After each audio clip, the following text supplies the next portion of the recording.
Bismillahirrahmanirrahim. Assalamualaikum warahmatullahi wabarakatuh. Alhamdulillahirrahmanirrahim. Kali ini kita bisa berjumpa lagi dalam pembelajaran kimia pada hari ini. Nah, kita hari ini akan belajar mengenai tentang indikator asam dan basa. Bagaimana sih cara membedakannya? Gimana ya cara membedakan antara asam dan basa? Secara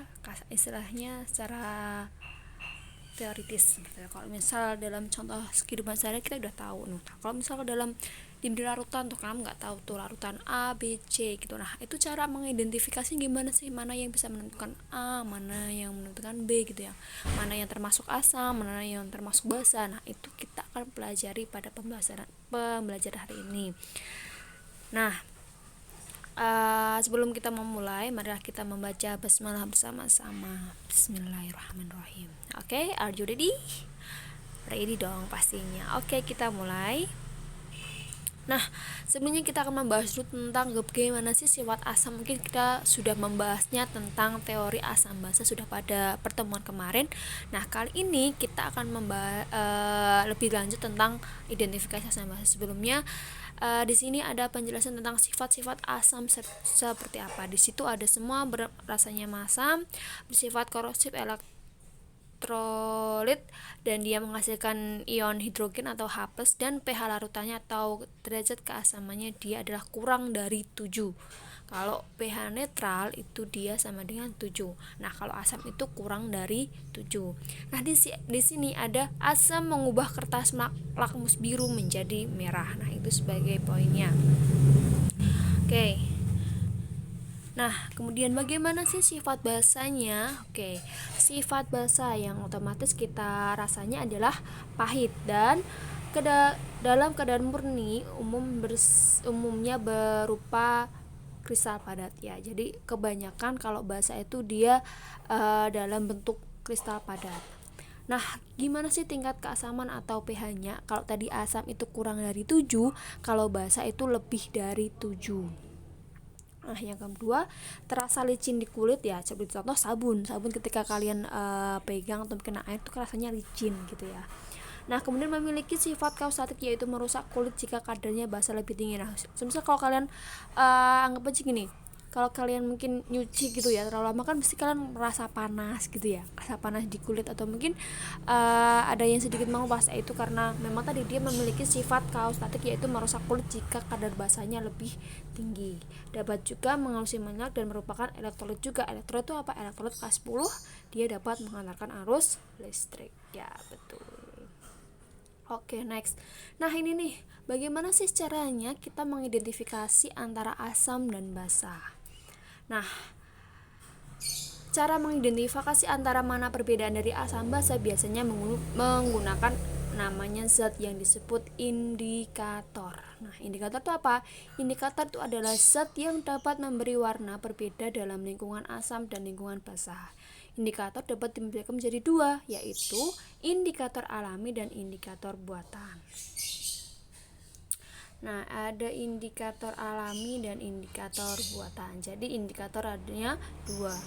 Nah, cara menentukan senyawa bersifat asam, basa, atau netral dapat menggunakan kertas lakmus dan indikator larutan atau indikator alami. Jadi bisa sebenarnya ada di dua cara. Yang pertama menggunakan indikator, yang kedua menggunakan kertas lakmus. Jadi ada menggunakan kertas lakmus dan menggunakan indikator tadi ada dua, ada indikator buatan dan indikator alami. Oke, next. Nah, jenis-jenis indikator, sekali lagi jenis indikator itu ada dua, ada indikator alami dan indikator buatan.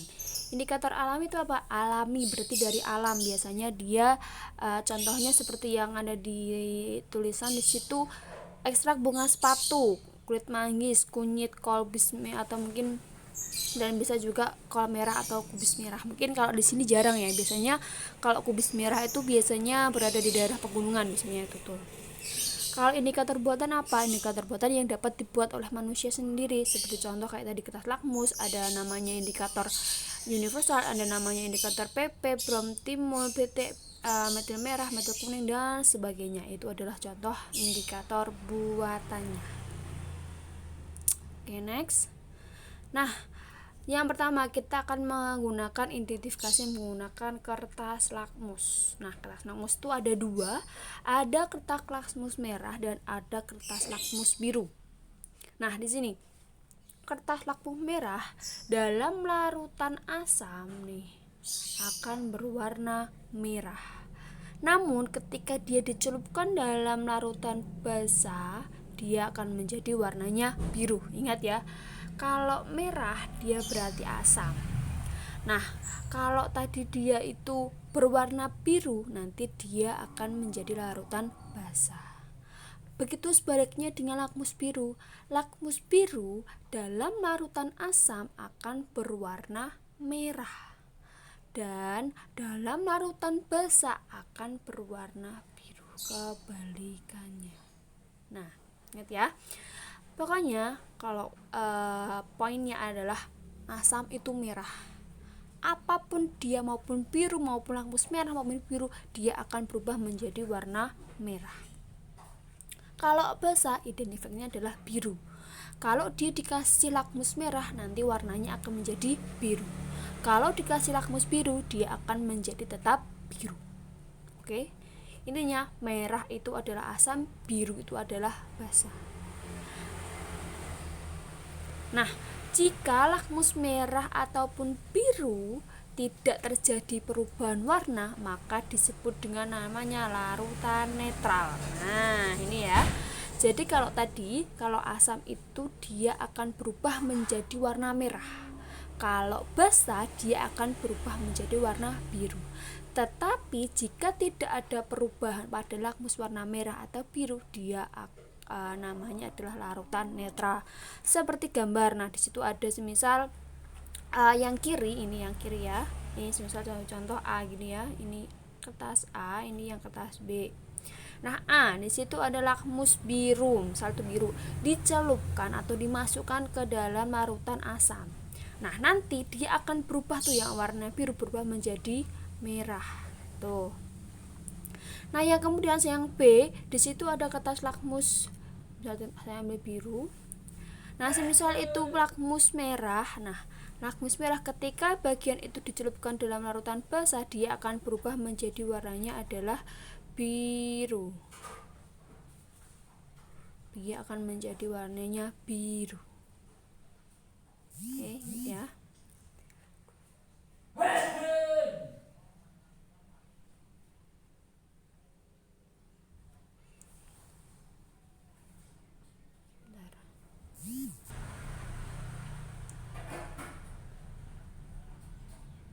Nah, tadi ya. Jadi ketika larutan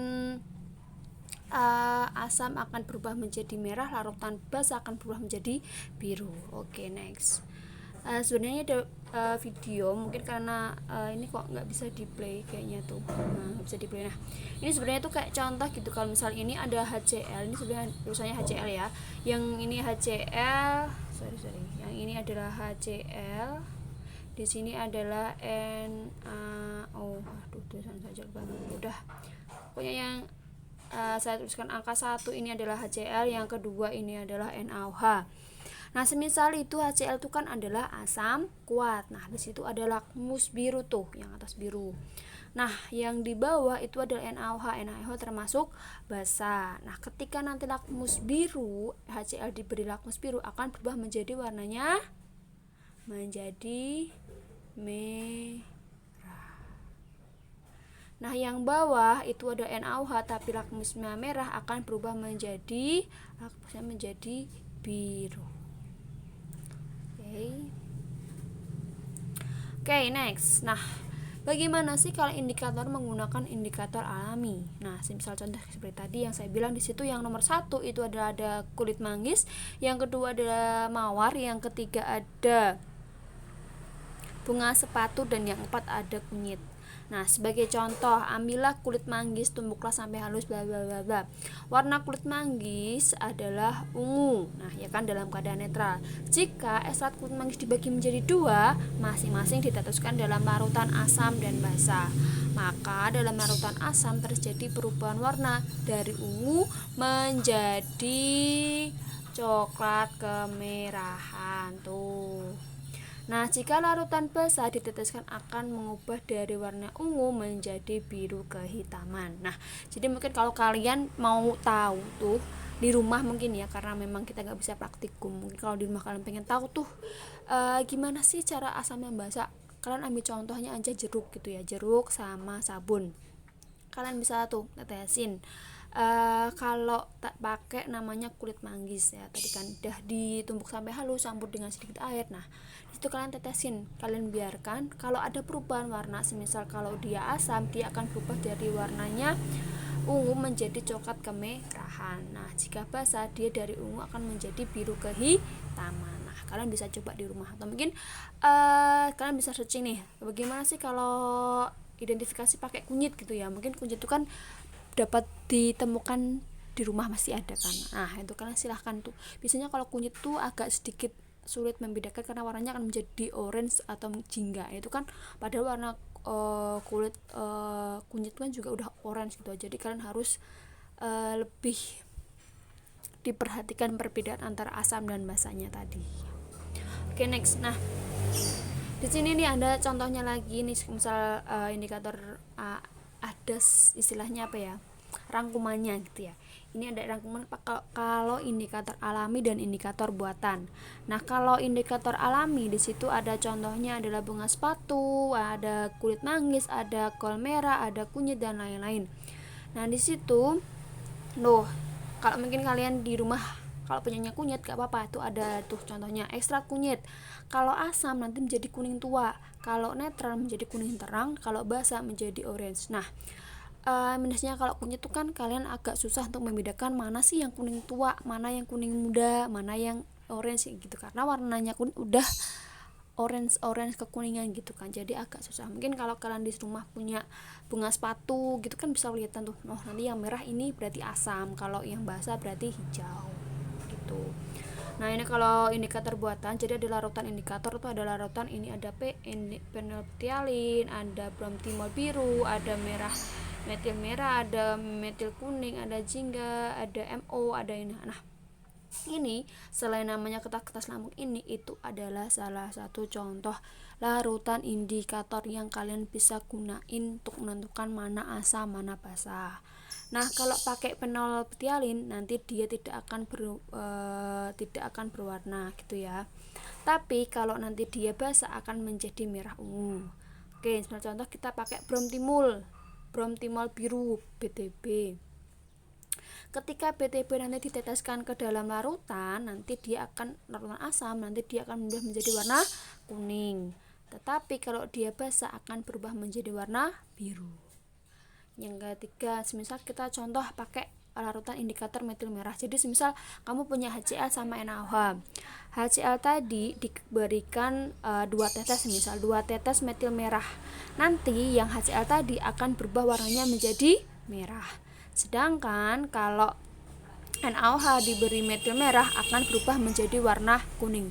Jadi kalau misal kita bisa, sebenarnya kalau bisa praktikum secara offline itu lebih seru gitu. Jadi kan kalian bisa mengamati tuh nanti, oh ini perubahan warna nih dari si yang awalnya nggak berwarna jadi di merah, jadi warnanya jingga, jadi warnanya abu-abu sih, jadi warnanya pink kemerahan. Itu sebenarnya tuh asyik gitu kalau kalian bisa ya, karena memang kita sedang pandemi jadi kita maklum aja. Mungkin nanti akan saya berikan contoh video di YouTube, mungkin kan banyak ya, gimana sih praktikum untuk menentukan larutan asam dan basa seperti itu. Ini kalau mungkin kamu memungkinkan, mungkin kalau enggak ya kita akan praktikum secara online di rumah kalian masing-masing pakai bahan seadanya yang di rumah yang ada begitu.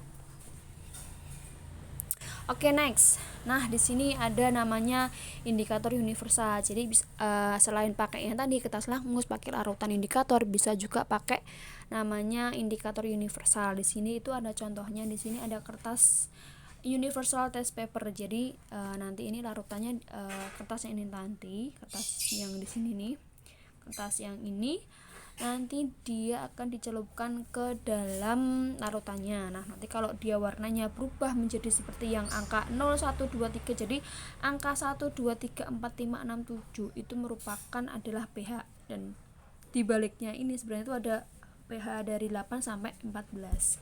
Nah, nanti kalau misal ini kertasnya yang si ini nih, kertas ini nanti dicelupkan ke dalam, misal ini ada larutan gini ya. Nah, kertasnya nanti tuh dicelupin di sini gini. Ini misalnya ini kertas dicelupin. Kalau udah nanti cuma mending 5 menit diangkat. Nah, nanti akan terjadi perubahan warna tuh. Ada terjadi perubahan warna. Nah, nanti silakan dicocokkan dengan yang ada di sini. Ada angka 1, 2, 3, 4, 5, 6, 7. Seperti itu. Nah, di sini ada kalau menggunakan di sini ada batas-batas pH ketika indikator mengalami perubahan warna, disebut dengan trayek perubahan warna indikator. Nah, ini menggunakan larutan indikator yang seperti saya bilang tadi. Di sini ada metil jingga, ada metil merah, bromtimol, ada fenol ftalin. Nah, di sini ada beberapa trayek perubahan warna. Jadi awalnya yang kuning menjadi merah. Nah, cara bacanya, semisal larutan ini adalah merah gini ya. Metil jingga ini merah kuning. Berarti pH-nya antara 2,9 sampai 4. Merah sampai mana batasnya? 2,9, dan kuning adalah yang 4. Kalau metil merah berarti di sini ada menghasilkan merah dan kuning. Trayeknya dari mana? Dari 4,2 sampai 6,3. Kalau bromtimol biru ini perubahan warnanya dari kuning menjadi biru. Kalau kuning dia pH-nya berapa? 6. Kalau biru pH-nya berapa tuh? Sampai 7,6. Begitu pula dengan fenolftalin. Nah, fenolftalin itu adalah jadi warnanya tidak merah, tidak berwarna menjadi merah yang 8,3 sampai 10. Contohnya aja nih. Ini sebenarnya contoh ya soal. Larutan X diuji dengan 3 indikator berikut. Yang pertama indikator metil merah, perubahan warna menjadi kuning. Yang kedua fenolftalin tidak berwarna, pH-nya kurang dari 8,3. Bromtimol biru berwarna hijau, pH-nya adalah 6,76. Nah, bagaimana sih kesimpulan dari atau mungkin pH dari larutan tersebut? Nah, biasanya kita bisa menggambar ini ya. Nah, contoh di sini warnanya kuning. Nah, yang kita contoh yang pertama dulu ya. Ini yang pertama, yang kedua, ini yang ketiga. Misal kita contoh mengambil yang metil merah terlebih dahulu. Metil merah warnanya kuning, pH-nya berapa? pH-nya lebih dari 6,3. Lebih dari berarti ini di sini kita membuat garis dulu. Nah, ini kayak gini ya, dibuat garis dulu. Angka dari yang paling rendah berapa? 6. pH-nya 6 sampai paling tinggi berapa? 8,3 dan seterusnya. Nah, di sini pH-nya lebih ke 6, berarti angka di sini dimulai dari angka 6. Di sini kemudian di sini mulai dari angka 6, di sini ada angka 6 ya. Di sini angka 6, di sini 6,3, di sini 7, di sini 7,6, di sini 80, di sini 9,0. Misal contoh kita mau ambil yang metil merah dulu. Metil merah di sini pH-nya lebih dari 6,3. Nah, caranya gimana? Kita menggambar dulu garis. Karena pH-nya lebih dari 6,3 berarti arahnya ke kanan. Kenapa? Karena lebih dari 6,3. Kita ambil angka seperti kayak menggambar di matematika ya enggak? 6,3 lebih berarti arahnya ke kanan, metil merah. Kemudian yang kedua adalah fenolftalin, di mana adalah pH-nya kurang dari 8,3. Kalau lebih tadi arahnya ke sini, kalau kurang berarti mana? Ke kiri. Berarti ini angka 8, di sini berarti 1, 2, 3, berarti sini ke kiri. Oke. Nah, kemudian yang ketiga adalah bromtimol biru warnanya hijau, pH-nya antara 6 sampai 0,76. Berarti dari 6 kita ambil garis angka 6 sampai 7,6. Nah, sudah. sudah buat ini. Nah, kamu silahkan cari mana garis yang tiga-tiganya menjadi satu, istilahnya kamu cari dari ketiga grafik ini, silahkan mana yang dia menjadi satu gitu ya. Yang garis, kalian buat garis grafiknya tadi, silahkan kalian cari dari ketiga indikator tadi.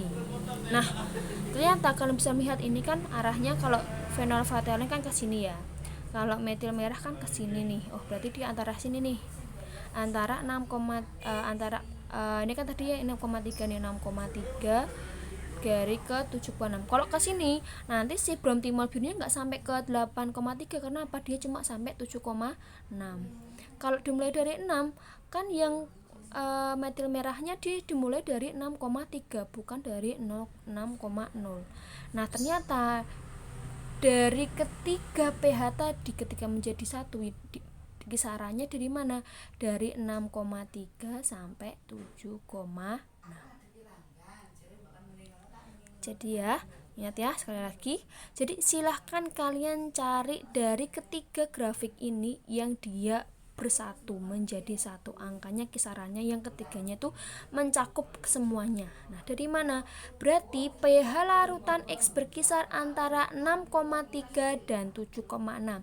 Dimulai dari mana? Dari sini 6,3 sampai 7,6. Kenapa? Karena di antara kisaran pH ini dia sudah termasuk dari ketiga indikator tersebut. Dimulai dari mana pH-nya tadi?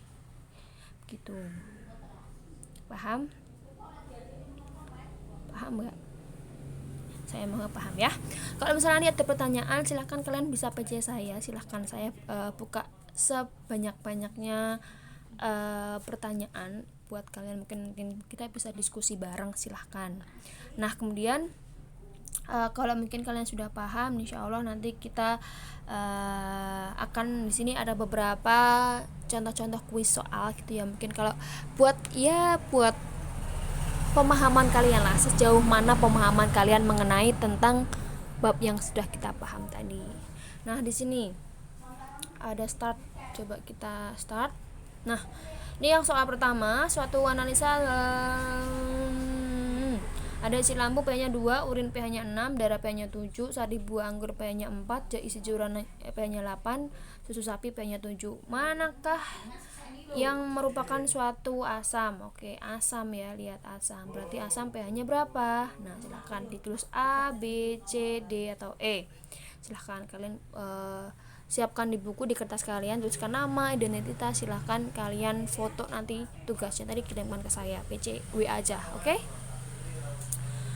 Nah, yang kedua, ada suatu larutan dicelupi kertas lakmus berwarna merah dan biru. Setelah dicelupkan pada kertas lakmus warna merah, warnanya tetap, sedangkan lakmus biru menjadi warna biru. Berarti larutan tersebut warnanya apa? Silahkan kalian tulis antara dia asam, basa, atau netral. Silahkan tulis di nomor 2. Kemudian nomor 3, ada contoh suatu indikator memberi warna kuning pada air aki. Indikator ini akan berwarna kuning juga jika diberikan ke dalam A. air sabun, B. air soda, C. air kopi, D. darah, E. semua salah. Silahkan tulis ABCD-nya. Jadi ini soalnya random ya, ada yang ABCD-an, ada yang isian. Silahkan ditulis di bukunya masing-masing. Nomor 3, ada percobaan lakmus bagi berikut mana yang bersifat basah. Oke, gampang tadi, basah tuh yang gimana sampai gimana, ya udah jelas-jelaskan tadi. Oke, selanjutnya adalah data hasil pengujian larutan tersebut, warna lakmus bla bla bla bla bla bla bla bla bla. Nah, silakan dibaca sendiri. Atau mungkin nanti kalian bisa post ini ya. Mungkin saya berikan linknya. Kemudian ini yang kedua, laktus merah akan berubah warnanya menjadi biru dan ditetaskan dalam. Oke, lakmus merah akan berubah warnanya biru jika ditetaskan di larutan. Oke, silahkan dibaca. Oke. Yang ketiga, selanjutnya adalah pertanyaan berikut yang bukan bersifat larutan asam. Ayo, tadi apa yang bukan bersifat larutan asam? Sudah saya jelaskan di video paling awal, larutan asam tadi sifatnya apa aja. Oke, next. Oh, ternyata sudah habis. Oke, silahkan pertanyaan-pertanyaan tadi dijawab. Silahkan dikirimkan ke WA saya. Saya tunggu batasnya nanti sampai minggu depan, berarti pada hari Selasa aja, Selasa pukul 23.59. Oke, baik, terima kasih. Semoga bermanfaat. Jika ada pertanyaan atau mungkin diskusi atau yang mungkin belum jelas atau mungkin omongan saya yang terlalu cepat karena memang ini terbasan waktu, jadi saya mohon maaf. Terima kasih. Sekian dari saya. See you. Semoga kalian tetap di rumah, tetap jaga kesehatan, harus tetap semangat. Oke, terima kasih. Sekian dari saya. Wassalamualaikum warahmatullahi wabarakatuh.